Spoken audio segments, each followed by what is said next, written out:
Ebigambo bye nkuleetedde njagala binyige omutima gwo oba nsaba Mukama Katonda oba Allah akusobozesa okuguma ku lw'okufiirwa omuyimbi waffe era nga y'omu ku bannakkooti y'amaka ssaako n'omulongo babiri Sarah ayongere okubeera ng'aguma yonna yonna gy'ali.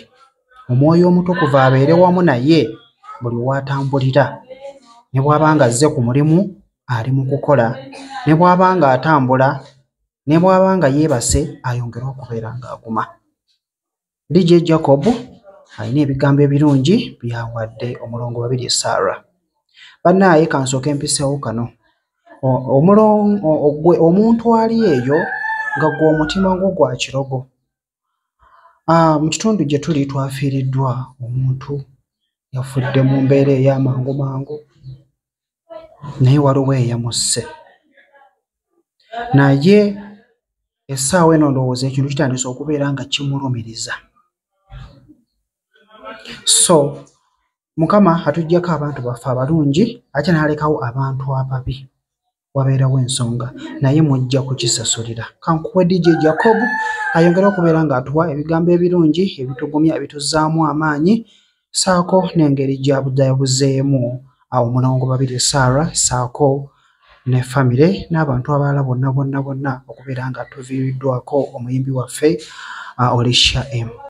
Teri muntu asobola kunnyonnyola kintu kiyitibwa kufa. Eky'ennaku ekiriwo tubeera ne pulaani buli nnaku ezimalako omwaka, tuba n'ebirooto ebitwaza obulamu bwaffe mu maaso, naye tetubala kintu kiyitibwa kufa. Kufa ng'akonkonye mu lujjaalo, tamanyi oba olina ssente oba tolina ssente. Kukufa ng'akonkonye ku nnyumba yo, tamanyi nti nno oba oli mugagga oba oli mwavu. Kufa nga zze, tamanyi nti nno oba oli sereebu oba toli sereebu. Kufa nga zze, tamanyi nti oba oli wa kitiibwa oba tuli wa kitiibwa. Kufa nga zze, tamanyi nti oba wasoma oba tuwasoma. Kufa nga zze, tamanyi nti oba oli mulungi oba oli mubi. Kufa nga zze abazze. Era ebiseera ebisinga obungi bwajja tosaakira makya kutegeera nti nazze. Ekisinga okunnuma bulamu bw'ensi eno singa twali tusobola okutegeera ddi omuntu wava mu bulamu, naye tusobola kutegeera ekyo Katonda yakyerekereza. Era ekisinga okuluma nti waliwo abantu bali ku nsi kuno abassa obulamu nga buli nnaku batta Bannayuganda, naye Katonda si babalekawo, n'abaleka ku nsi ne babeerako abantu abali innocent ne bafa. Olunaku lwali tuzise Alicia M awumudde, agenze mu ntaana ye, agenze mu nnyumba ye ey'olubeerera, alese amalibu mangi mu bulamu bw'abantu, alese eddibu ery'amaanyi eri bbaawe, alese eddibu ery'amaanyi eri sisita we mulongo babiri. Mukazi wattu akaabye nga yeebuuza Katonda lwaki atutte Alicia M ku myaka emito. Waliwo ne saaza kakati omuntu wano afiiridde omuntu we gwabadde alinamu essuubi. Ebyo byonna bya Katonda. Wano nkugambira muganda wange, ebintu by'oku nsi tebikumalanga mu kubanga kufa tamanyi nnyumba nnungi. Ebintu by'oku nsi kuno tebikumalanga mu kubanga muganda wange byonna tubeereka ku nsi kuno. N'oba ng'olina ekitiibwa kitya tekisobola kera makya kugulira bulamu ng'obulamu buweddewo. Obulamu nga bugenze buba bugenze. Obulamu nga bukuggiddwako n'omuntu n'agamba nti n'okwagala nnyo tasobola kusula mu buliri bwe bumu naawe. Obulamu nga bugenze buba bugenze.